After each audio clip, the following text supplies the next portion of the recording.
Hey guys, just wanted to share with you for a quick minute. I just got off a team training call and we covered something that keeps coming up. I actually feel like I need a drum roll for top question you've received this week. I've gotten emails and Facebook messages from a lot of people who are saying help. I've been with this company for X amount of months. I love the products, I love the company, but I can't get anybody to sign up. I can't get anybody to join my team. And they're looking for a little bit of tips and pointers and advice. And I've really been thinking about this a lot over the last week. What would be the reason why somebody would maybe not be finding the success that they were hoping for or looking for? So I actually covered it on my Monday night meeting. We did it for our business tip as well as the team training call that I just did. So I thought it would be helpful to maybe share with you guys and get this answer out there, just since I am getting it quite a bit. So I wrote a few notes down that I shared earlier that I wanted to share with you guys. But what would be some of the main reasons that you cannot get somebody to sign up? In evaluating that, I think part of the main issue would be either your posture or your attitude and how you're presenting the opportunity in the business. Now, this can be a totally innocent thing. It can be, I'm so excited because I've got this amazing story, and you're just assuming that everybody wants to be that excited about it with you, and that might not always be the case, because if they don't have their own story yet, sometimes we can be a little bit overbearing in our excitement to share, so we can come across as pushy. Or a little bit too much in your face. So how you're posturing yourself in presenting the information, whether it be the product or the opportunity, could be the key. And you may even seem a little bit desperate if you've had people that you've been trying to sign, weeks, months, and you're really feeling like, I want somebody to join my team, and a little bit overbearing and pushy. That's probably going to put somebody on the defensive and make them kind of step back and say, I don't know, I don't think I want to do this. So it could also be, in talking about posturing, your own insecurities and feeling inadequate in sharing, whether it be just in prospecting alone or in your knowledge or information about the company. But sometimes that insecurity or lack of belief can transfer over to who you're sharing with, and they might not feel comfortable with joining your team or signing up, just in how you've presented. So what would be something that you could do to help with that? I am a huge advocate of personal growth and development, and I've made it no secret to tell people that I really took about 6 months, over a year ago, to start investing in the time and energy that I spent in the evenings learning and growing and developing skills to be a good leader, skills to help me be better at what I do. And I will tell you, it was night and day, in my opinion, of how things started to flow in my life as I started investing time and energy into personal growth and development. Everybody knows some of my favorite people that I like to talk about. Sara Robbins has some amazing advice and inspiration and has been a mentor to me, and I value that information very highly, as well as some information that I've gotten from Eric Worre in his book. He has chatted about, in network marketing, there are skills, and if you can learn those skills and eventually master those skills, sharing and inviting is something that you can practice and get good at. So it might be that you can't get people to sign up onto your team because you're not sharing and inviting in a way that comes across as professional and comes across as you know what you're talking about. So in learning that, he actually calls it the gateway skill. If you cannot invite prospects to look at your opportunity and look at your products, you're not going to be successful. So if you change from a, say, hunter perspective of, I've got to find my next recruit, go, go, go, go, and, where you're chasing after, like a hunter chases after, what it's going to kill, you come across in a way that's not open and received by the people that you're sharing with. However, if you shift that over to being a true network marketing professional, it's amazing the reception that you'll find from people. So in being a professional, what does that look like? Number one, you need to build relationships. This is not about numbers. It's not about money. It's not about getting people to sign up to benefit you. If you build relationships and listen to the people around you and know that we have products and a business opportunity that can help to solve a problem or an issue or a pain in somebody's life, if that can be the solution, you're presenting an answer to a question that they're searching about. So if it comes across that way in building business and building relationships with people, and you know how to professionally invite and share your opportunity, you're probably going to have an easier time at getting people to join your team. We want to always educate and help inspire. And if we can build trust with our prospects and transfer our belief in one, network marketing, and I think that was huge for me, is I did not know what I had stumbled across when I found our company. We had amazing products that helped me lose weight. When I started researching and reading about the broader network marketing industry, my belief just went through the roof, and I wanted to share with everybody. I wanted everybody to be involved in network marketing because I believed in it so much. So if you can help increase that believability, it can be very beneficial. And this is going to have to be a part 1 of 2 videos because this was my second take. And Hudson is crying downstairs. He woke up from his nap. So stay tuned. I will be back.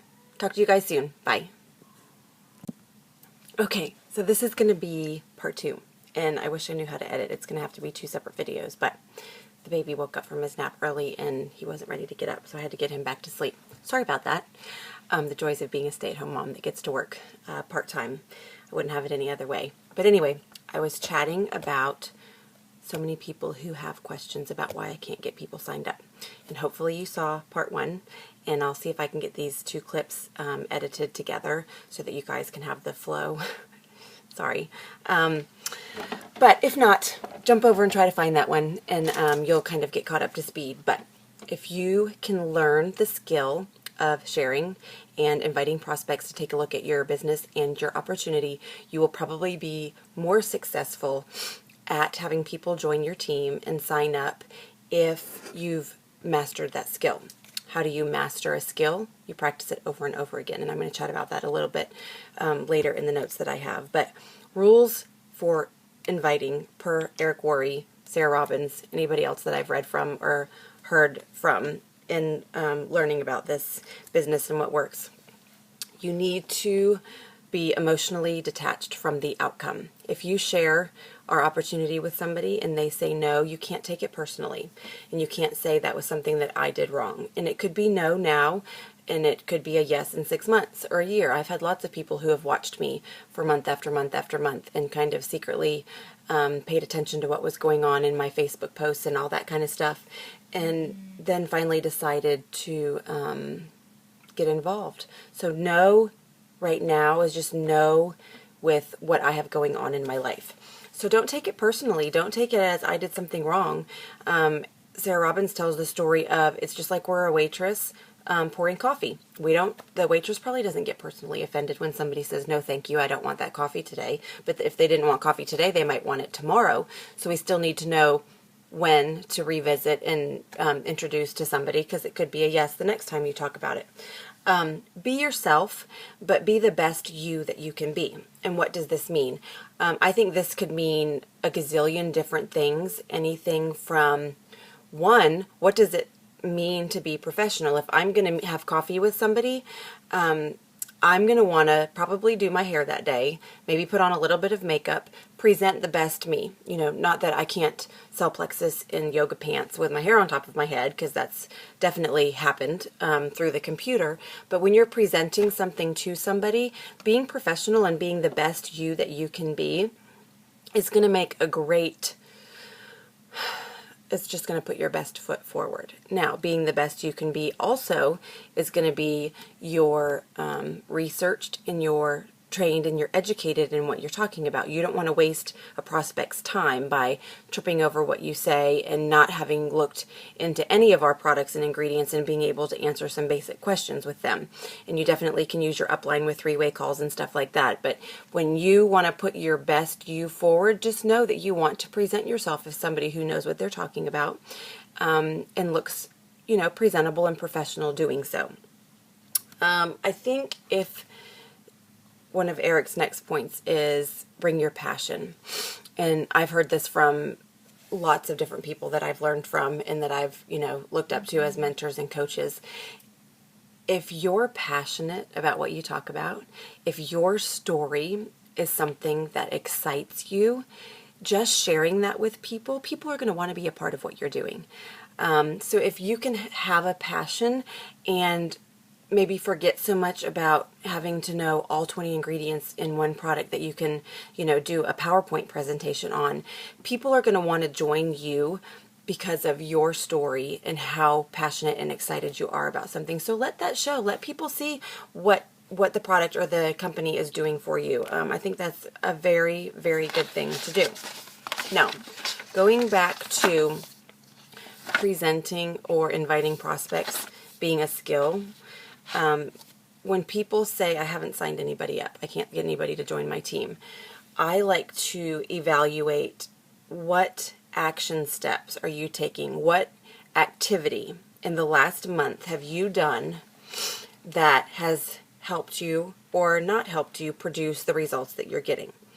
So in other words, if you have a big fat 0, say for the end of November, for the number of people that you signed up, can you honestly say that you called and talked to more than 2 people, or that you called and talked to more than 9 people? Because statistically, with the law of averages, for every 10 people you talk to, 1 is going to say yes to taking a look at your products or opportunity. So if you talk to 100 people in a month, hopefully you've got 10 people who have said yes to either meet you for coffee or do a 3-way call or have some sort of exposure to your business. And of those 10, chances are 1 or 2 will have joined your team. So if your activity steps and your actions are not marching out what needs to be done for the results that you need to evaluate, okay, maybe I haven't done what I need to do. And I have to tell you, some people who are not successful sign up and then sit back and hope and pray and wish that the first person they share with is going to be a rock star that falls in their lap. That's just not how it happens.